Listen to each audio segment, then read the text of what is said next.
दर्शकों, नमस्कार। एक बार फिर से उपस्थित हूँ आप सबके सामने। आज के इस महत्वपूर्ण ज्योतिषीय कार्यक्रम में आप लोगों से मैं 10 ऐसे ज्योतिष के महानतम सूत्र बताने वाला हूँ या उन पे चर्चा करने वाला हूँ, जो लगभग जातक के जीवन में उतरते मैंने भी देखे हैं। और क्योंकि जितनी ज़्यादा कुंडली आप देखते हैं, उतनी ज़्यादा आपको बहुत सारे विषयों का तो ज्ञान होता ही है दुनिया भर का, पर ज्योतिष में बहुत सारे आपको स्वतंत्र सूत्र भी मिल जाते हैं। मैंने कुछ ऐसे 10 सिद्धांत देखे हैं जो लोगों की कुंडलियों पे घटित होते देखे हैं, और इनका कहीं न कहीं ग्रंथों से संबंध भी रहा है। उसी प्रकार से जैसे किसी व्यक्ति के जीवन में, जैसे अगर पहला ही सूत्र मैं आप लोगों को बताता हूँ, मैंने लिख के रखा है कि जिस व्यक्ति की कुंडली के 10वें स्थान में बृहस्पति, बहुत ध्यान से समझिएगा, मुझे देखिए, जिस व्यक्ति की कुंडली के 10वें स्थान में बृहस्पति और शुभ ग्रह में बुध या चंद्रमा हो, और ऐसा व्यक्ति, तो क्या कहा कि जन्म कुंडली के 10वें स्थान में बृहस्पति हो, या तो बुध हो, या तो चंद्रमा हो, बाकी के सारे ग्रह चाहे जहां कहीं बैठे हो, ऐसा व्यक्ति समाज में प्रतिष्ठित होता है। उदाहरण स्वरूप मैं अपनी बात नहीं कहूंगा, पर मेरी खुद की जो कुंडली है उसमें 10वें स्थान में चंद्रमा बैठे हैं,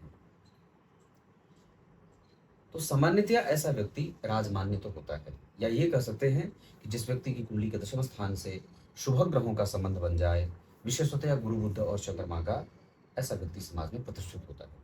अगर आपकी कुंडली में ये सूत्र लागू हो रहा है, तो आपको कोई भी ऐसा कार्य नहीं करना चाहिए जिससे समाज में आपकी किरकिरी हो या अप्रतिष्ठा की वृद्धि हो, है ना। दूसरा सिद्धांत जो मैं आप लोगों को बता रहा हूं कि कुंभ राशि में अगर शनिदेव बैठे हो, जैसे लिखा है कि कुंभे शौर्यधने सूर्य, मेषे भवति चंद्रमा, मकरे च यदा शुक्रः स होंगे पैतृकम धनम। अर्थात आचार्यवर लिखते हैं कि कुंभ राशि में जिस व्यक्ति की कुंडली में शनि बैठे हो, धन भाव में जिसके सूर्य बैठे हो, क्या कहा, सूर्य मेषे भवति चंद्रमा, और मेष राशि में चंद्रमा बैठे हो, कुंभ राशि में शनि बैठे हो, धन भाव में सूर्य बैठे हो, और मेष राशि के चंद्रमा हो, ऐसा जातक निश्चित रूप से अपने पिता की संपत्ति का भोग करने वाला होता है। कुंभ राशि के शनि, पैतृक संपत्ति का भाव जन्म कुंडली का दूसरा भाव होता है, वहां सूर्य बैठे हो, और मेष राशि किसी भी भाव में बनी हो, वहां चंद्रमा विराजमान हो, तो ऐसा जातक अपने पिता की संपत्ति का भोग करने वाला होता है। इसको आप दूसरे अर्थ में ऐसे भी समझ लें कि पिता की संपत्ति के भोग का अर्थ ये भी होगा कि वो पिता की संपत्ति जो पूर्वार्जित है उसको तो बना के रखा ही है, उसकी वृद्धि का कारक भी बन रहा है। मतलब वो जातक अपने पिता की संपत्ति की वृद्धि का कारण बनता है। ये दूसरा सिद्धांत मैंने बताया। तीसरा सिद्धांत जो मैं आप लोगों को बताऊंगा, जो काल सर्प दोष से संबंधित है। मैंने इस पे मूलतः कार्यक्रम एक बनाया था, पर फिर भी इसको रिपीट कर देता हूं।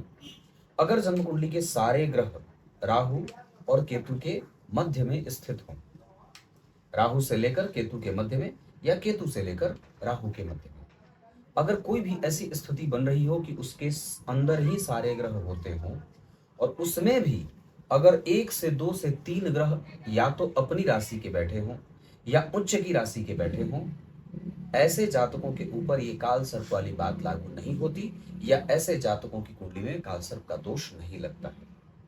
इसी में आचार्यवर दूसरा सिद्धांत ये लिखते हैं कि राहु और केतु के मध्य जितने ग्रह बैठे हों, उससे कोई फर्क नहीं पड़ता है अगर उनका अंश बल राहु के अंश बल से ज्यादा हो। उदाहरण, 5 अंश के राहु केतु बैठे हैं, और जितने ग्रह हैं लगभग राहु और केतु के मध्य में, वो सब 5 अंश से ऊपर जा रहे हैं, तो ये राहु और केतु का परिहार होता है। और ऐसा जातक जिसकी कुंडली में ऐसा कोई दुर्योग बना हो, उसकी कुंडली में ये कालसर्प वाली बात लागू नहीं होती है। एक सूत्र और है जो मैं आप लोगों को बताऊंगा, मैंने लिख के रखा है कि लग्न में बृहस्पति हो, केंद्र में बृहस्पति हो गए, लग्न में 12 भाव में शुक्र ग्रह बैठा हो, तो लग्न में गुरु, 12वें में शुक्र, और सारे ग्रह जो बैठे हैं, मतलब 12वें घर से लेकर और जन्म कुंडली के द्वितीय भाव के मध्य में, मतलब इन दोनों के अतिरिक्त शुक्र के साथ कोई नहीं बैठना चाहिए, और शनि के साथ कोई नहीं बैठना चाहिए। तो 12वें भाव में शुक्र बैठ गए और दूसरे भाव में शनि, और इनके ही मध्य में सारे ग्रह आ जाएं, होगा ये बात, घटित हो जाएगी, ये कोई बड़ी बात नहीं है। जैसे काल सर्प में आपने क्या देखा, राहु और केतु के मध्य में सारे ग्रह आ रहे थे। यहाँ क्या देखा कि एक तरफ शुक्र 12वें भाव में और एक तरफ शनि द्वितीय भाव में बैठ रहे हैं और मध्य में सारे ग्रह आ जाए। तो क्या लिखते हैं कि ऐसा जातक अपने कुटुंब को बढ़ाने वाला होता है, क्योंकि द्वितीय भाव कुटुंब का होता है ना। और किसी भी भाव का एकादशवां अगर शुभ ग्रह से आच्छादित हो, जैसे कुटुंब भाव द्वितीय भाव है, तो उस भाव से 11 घर जब आप आगे गिनेंगे तो आपको 12वां भाव अर्थात वहां शुक्र बैठे मिलेंगे। तो ऐसा जातक अपने कुटुंब के धन की वृद्धि करने वाला होता है, या कुटुंब के धन को स्थिरता प्रदान करने वाला भी होता है। लिखा है कि राजयोगम बीजानीयात स्वकुटुंब विवर्धनः। राजयोग तो बनता ही है, साथ ही ऐसा राजयोग जिसका फल कुटुंब पे घटते हुए देखा जाता है। ये तीसरा सिद्धांत था। एक बात मैं और भी बात बता देता हूं और बहुत ध्यान से समझिएगा।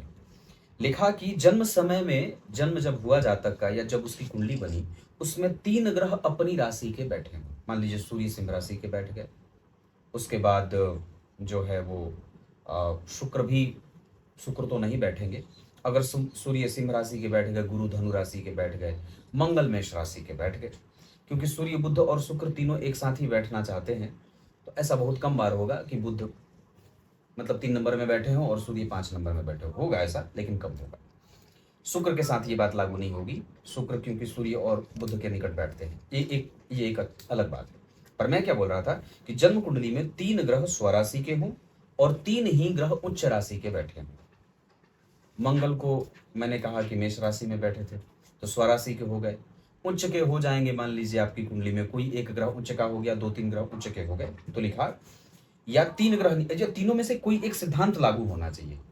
जैसे क्या कहा पहला कि 3 ग्रह स्वराशि के हो या 3 ग्रह उच्च के हो, या लिखा कि 3 ग्रह नीच राशि के हो, 3 ही ग्रहों की बात है। तो क्या कहा कि ऐसी स्थिति में कि अगर कुंडली में 1 से अधिक, 2 से अधिक 3 ग्रह नीच के हो जाएं, या 3 ग्रह स्वराशि के हो जाएं, या 3 ग्रह उच्च के हो जाएं, तो वो कुंडली या तो बिल्कुल ही नष्ट हो जाती है या तो बहुत टॉप क्लास की आगे बढ़ जाती है। बात समझिएगा। और अस्त ग्रहों की जब बात चलेगी तो मैंने थोड़े दिन पहले अपने इसी चैनल पे एक कार्यक्रम बनाया था जिसमें ये बात कही थी कि शुक्र देव और शनि देव अस्त होने के बावजूद भी परिणाम करते रहते हैं। अस्त ग्रहों के बारे में आप लोगों को एक और भी बढ़िया सिद्धांत बता देता हूं। ऐसा बिल्कुल भी नहीं है कि अस्त ग्रह, जब कोई ग्रह अस्त हो जाए तो वो बिल्कुल ही नल एंड वॉइड हो जाता है, उसका परिणाम नहीं मिलता, वो परिणाम शून्य हो जाता है। ऐसा नहीं है। जो ग्रह अस्त होता है, अस्त होने के बावजूद वो अपने कारक क्षेत्रों का फल देता रहता है। जैसे शुक्र अगर अस्त होंगे तो व्यक्ति को सांसारिक सुख देंगे, पर वो क्या नहीं देंगे, तो कुंडली के जिस भाव के वो स्वामी हैं उस भाव का फल नहीं देंगे। अगर 10वें स्थान के अधिपति हैं तो पिता का कमजोर पक्ष होगा, करियर में कमजोरी देंगे। लग्न के अगर अधिपति होंगे तो शरीर की संरचना में गड़बड़ी पैदा करेंगे। ये तीसरा चौथा सिद्धांत था। अब एक और भी सिद्धांत है जो मैं आप लोगों को बताता हूं। लग्न में शनि बैठे हों और चंद्रमा भी लग्न में ही बैठे हों, यहां पे मैं अंतर स्पष्ट करूंगा, इसको थोड़ा अंतिम में समझाऊंगा। पर अभी पहली बात कि लग्न में शनि और चंद्रमा हो, पंचम में और नवम भाव में या तो गुरु या तो सूर्य बैठे हों, ठीक है, और 10वें भाव में मंगल बैठे हों, तो ऐसा जातक अपनी कुंडली में धन प्रतिष्ठा लाभ का भोक्ता होता है। और तो और उसकी आमदनी के स्रोत कई जगह से होते हैं, लेकिन सारे ही स्रोत बड़े ही कानून से युक्त और कानून का उल्लंघन करके वो धन नहीं कमाता है। अब बात मैंने जो कही थी कि लग्न में शनि और चंद्रमा बैठे हों, तो याद रखिए शनि और चंद्रमा का जो विष दोष होता है वो 6 अंशों पे लगना शुरू होता है। इन दोनों ग्रहों के बीच अगर 6 अंशों से ज्यादा का अंतर है तो वो सिर्फ बैठे हैं, वो विष दोष नहीं बना रहे। और जो मैंने फल अभी कहा है कि लग्न में शनि बैठे हों 10 अंश के और लग्न में ही चंद्रमा बैठे हों 20 अंश के, अर्थात इसका अंतर जो है वो 10 अंश का है। इस अवस्था में ये विष दोष नहीं बनेगा, बल्कि ये राजयोग बन जाएगा। तो इस सूत्र के आधार पर आपको यह भी समझना होगा कि आपकी कुंडली में अगर शनि और चंद्रमा बैठे हैं तो वो कितने अंशों पे एक दूसरे से दूर या निकट बैठे हैं। अगर वो सिर्फ बैठते हुए नजर आ रहे हैं तो आपको विष दोष से डरने और उसके परिहार की कोई आवश्यकता नहीं है। ये भी एक सिद्धांत है जो आप लोगों को समझना चाहिए। एक सिद्धांत और भी कहूंगा मैं, यदि सूर्य और राहु एक साथ बैठे हों और सूर्य अपनी राशि में बैठे हों, मतलब सिंह राशि के सूर्य बैठे हों और सिंह ही राशि में राहु भी बैठे हों, और क्या कहा कि अगर ये युति दशम स्थान में बैठ जाती हो, मतलब सिंह राशि का निर्माण अगर दशम स्थान में होता हो, अर्थात वो कुंडली वृश्चिक लग्न की बनेगी। तो वृश्चिक लग्न की कुंडली के दशम स्थान में अगर सूर्य और राहु बैठे हों और शुक्र, बुध और मंगल जन्म कुंडली में किसी भी स्थिति में दशम स्थान पे दृष्टि डाल रहे हों, अर्थात क्या होगा कि शुक्र और बुध जन्म कुंडली के चतुर्थ स्थान में बैठे हों और मंगल देव जन्म कुंडली में कहीं से बैठ करके दशम स्थान को देख रहे हों, अर्थात वो चतुर्थ में भी बैठ सकते हैं या वो सप्तम स्थान में भी बैठ सकते हैं, या तो फिर वो जन्म कुंडली के तीसरे भाव में बैठेंगे, तब वो दशम भाव पे देखेंगे। फिर से इसको स्पष्ट करता हूं। दशम स्थान में सिंह राशि बनी हो, अर्थात वृश्चिक लग्न की कुंडली हो, सूर्य और राहु वहीं बैठे हों, शुक्र और बुध और मंगल तीनों एक साथ बैठे हों, या तो चतुर्थ स्थान में, या तो मंगल की दृष्टि मात्र दशम स्थान पे जाती हो, ऐसा जो जातक होता है विधायक बनता है, सांसद बनता है, या खेल के क्षेत्र में बहुत आगे जाने वाला होता है, प्रतापी और पुण्य का वर्धन करने वाला होता है। बहुत गहरे सिद्धांत है ये। और ये मैं आप लोगों को एक और भी गहरी बात बताता हूँ।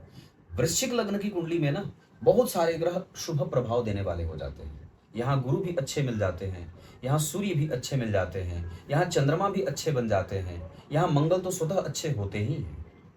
और खास करके वृश्चिक लग्न की कुंडली ऐसी एकमात्र कुंडली होती है जहां सूर्य और चंद्रमा एक साथ बैठ करके राजयोग बना देते हैं। अन्यथा तो आचार्य वैद्यनाथ का वो सिद्धांत मैंने बताया था कि सूर्य और चंद्रमा जब कभी भी किसी एक भाव में एक साथ बैठ जाते हैं तो उस भाव का फल खत्म या नष्ट कर देते हैं, या चंद्रमा बिल्कुल ही निकृष्ट परिणाम देने वाले हो जाते हैं। जबकि वृश्चिक लग्न की कुंडली में अगर ये दोनों ग्रह एक साथ किसी भाव में बैठ रहे हैं तो ऐसी कोई बात लागू नहीं होगी और वहां ये व्यक्ति को भयंकर विस्तृत राजनीतिज्ञ बना देते हैं। एक आखिरी सिद्धांत है जो सुनते जाइए। लिखते हैं कि षष्ठे च भवने सोमः, सप्तमे राहु संभवः, अष्टमे च यदा शौर्यिर भार्या तस्य न जीवति।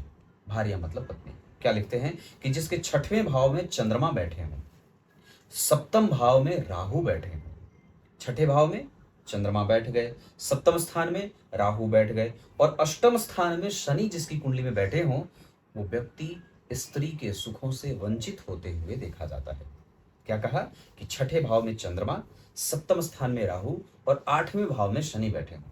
पर मैं जहां तक समझता हूं कि यहां पे शनि का जो सिद्धांत होगा उनमें शनि को वक्री होना पड़ेगा, तब जाकर के वो जन्म कुंडली के सप्तम भाव को और भी मजबूती से दूषित करेंगे, तब जाकर के उनकी पत्नी का या जातक की पत्नी का अर्थ नुकसान में जाएगा, या वो मृत्यु को प्राप्त करेगी या विवाह टूटेगा। क्योंकि तब क्या होगा कि सप्तम स्थान में पहले से राहु बैठे हैं और अष्टम स्थान में शनि अगर वक्री होंगे तो वो सप्तम की तरफ यात्रा करेंगे और इस अवस्था में सप्तम भाव बहुत ही ज्यादा पीड़ित हो जाएगा, जिसका प्रतिफल जातक के दाम्पत्य के मामले में कमजोर और नुकसान का बनेगा। भगवान ये सारे सिद्धांत ज्योतिष के ऐसे हैं जो सभी कुंडलियों पे लगभग लागू होते हैं, मैंने भी देखे हैं, और ये तो आचार्य के सिद्धांत हैं। कुछ इसी तरीके से आज के इस कार्यक्रम का समापन करते हैं। कहीं दूसरे जगहों पर फिर भी कार्यक्रम लेकर आपके सामने उपस्थित होना था, तब तक के लिए इजाजत दीजिए। कल एक बार फिर से अपने उसी स्वरूप में आपके सामने उपस्थित होऊंगा। तब तक के लिए बहुत बहुत नमस्कार।